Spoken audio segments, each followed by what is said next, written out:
Assalamualaikum warahmatullahi wabarakatuh.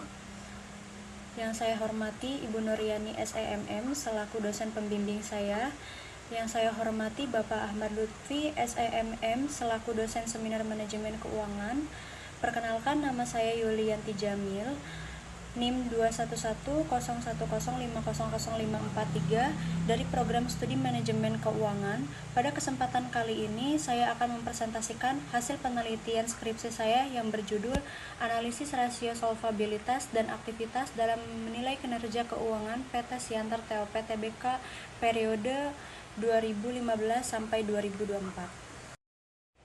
Ekonomi merupakan serangkaian aktivitas produksi dan konsumsi yang saling berkaitan, yang membantu menentukan bagaimana sumber daya yang langka dialokasikan, yang melibatkan aktivitas produksi, konsumsi, dan perdagangan yang saling berkaitan dalam mengalokasikan sumber daya yang terbatas, dan setiap wilayah memiliki faktor pembentukannya masing-masing seperti budaya dan hukum. Dalam persaingan bisnis yang ketat, analisis laporan keuangan penting untuk menilai kinerja dan kondisi perusahaan. PT Siantar TOP Tbk adalah perusahaan makanan dan minuman yang terus berkembang sejak 1987 dengan pasar lokal dan internasional serta didukung oleh anak perusahaannya di bidang perdagangan. Selanjutnya di sini ada tinjauan pustaka. Manajemen keuangan merupakan proses penting dalam perusahaan yang mencangkup perencanaan, pengorganisasian, pengendalian, dan pengawasan terhadap dana perusahaan agar dapat digunakan secara efisien dan efektif untuk mencapai tujuan organisasi. Dalam kaitannya dengan penilaian kinerja keuangan, laporan keuangan menjadi instrumen utama yang menyediakan informasi mengenai posisi keuangan. Digunakan pendekatan analisis rasio keuangan yang meliputi berbagai jenis rasio, salah satunya adalah rasio solvabilitas dan rasio aktivitas. Rasio solvabilitas digunakan untuk mengukur kemampuan perusahaan dalam memenuhi kewajiban jangka panjangnya serta menunjukkan proporsi pendanaan aset yang berasal dari utang, yang dalam penelitian ini diwakili oleh indikator debt to asset ratio dan debt to equity ratio. Sementara itu, rasio aktivitas digunakan untuk menilai efektivitas perusahaan dalam menggunakan asetnya untuk menghasilkan pendapatan yang dipresentasikan melalui working capital turnover dan total asset turnover. Penggunaan rasio-rasio ini penting karena dapat memberikan gambaran seluruh mengenai efisiensi dan risiko keuangan perusahaan, serta menjadi dasar pengambilan keputusan bagi manajemen, investor, dan pihak kepentingan lainnya.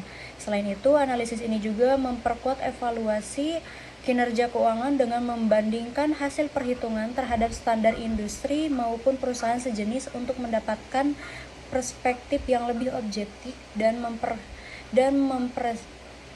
menilai kondisi perusahaan. Selanjutnya ada hipotesis. Hipotesis merupakan dugaan sementara atau jawaban sementara terhadap rumusan masalah atau pertanyaan penelitian yang masih harus diuji kebenarannya.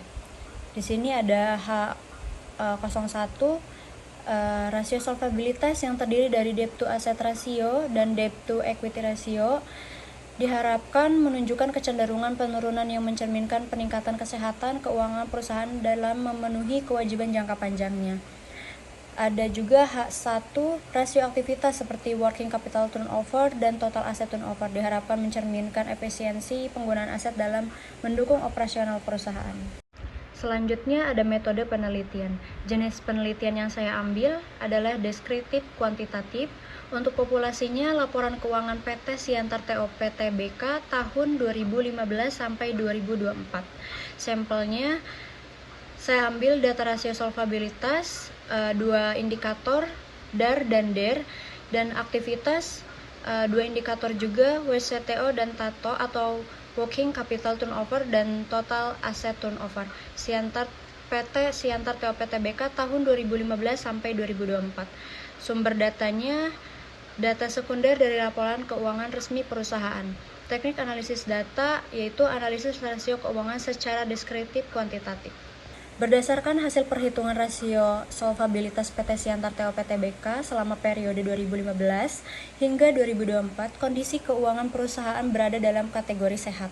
Hal ini ditunjukkan oleh rata-rata debt to asset ratio atau DAR sebesar 27,46% yang berada di bawah standar maksimal industri sebesar 35%, yang menandakan bahwa sebagian besar aset perusahaan dibiayai oleh modal sendiri, bukan utang. Selain itu, rata-rata debt to equity ratio atau DER sebesar 44,11%, juga menunjukkan bahwa proporsi utang terhadap ekuitas tergolong rendah dan masih dalam batas wajar, di bawah standar industri sebesar 90%. Untuk hasil penelitian, di sini ada gambar hasil perhitungan rasio keuangan PT Siantar TOP Tbk periode 2015 sampai 2024. Selanjutnya di sini ada tabel hasil penelitian rasio aktivitas. Berdasarkan hasil perhitungan rasio aktivitas PT Siantar TOP Tbk selama periode 2015 hingga 2024, dapat disimpulkan bahwa efektivitas perusahaan dalam pemanfaatan modal kerja dan aset secara keseluruhan masih kurang optimal. Rata-rata working capital turnover sebesar 4,186 kali masih berada di bawah standar industri makanan dan minuman, yaitu sebesar 6 kali, yang mengindikasikan bahwa perusahaan belum maksimal dalam pemanfaatan modal kerjanya untuk menghasilkan pendapatan. Selain itu, rata-rata total aset turnover sebesar 1,083 kali juga berada di bawah standar industri, yaitu sebesar 2 kali, yang menunjukkan bahwa pemanfaatan total aset perusahaan dalam menciptakan penjualan masih rendah. Kondisi ini mencerminkan bahwa efisiensi operasional perusahaan perlu ditingkatkan agar Untuk kesimpulan dari hasil penelitian skripsi saya, berdasarkan hasil analisis rasio solvabilitas dan aktivitas, dapat disimpulkan bahwa kinerja keuangan PT Siantar TOP Tbk dari aspek solvabilitas menunjukkan perbaikan yang signifikan. Hal ini terdapat dari penurunan rasio debt to asset ratio dan debt to equity ratio. Sebaliknya, dari aspek rasio aktivitas, perbaikan yang terjadi tidak terlalu berarti. Rasio working capital turnover dan total asset turnover cenderung melambat atau mengalami penurunan karena kenaikan aset dan modal kerja yang tidak diiringi dengan pertumbuhan penjualan yang seimbang. Saran yang dapat diberikan yaitu perusahaan perlu melakukan evaluasi terhadap efisiensi penggunaan aset dan modal kerjanya agar dapat meningkatkan penjualan secara optimal. Dengan demikian, perputaran modal dan aset akan lebih maksimal dan dapat memberikan kontribusi lebih besar terhadap laba perusahaan di masa mendatang. Sekian untuk presentasi hasil penelitian skripsi saya. Kurang dan lebihnya mohon dimaafkan.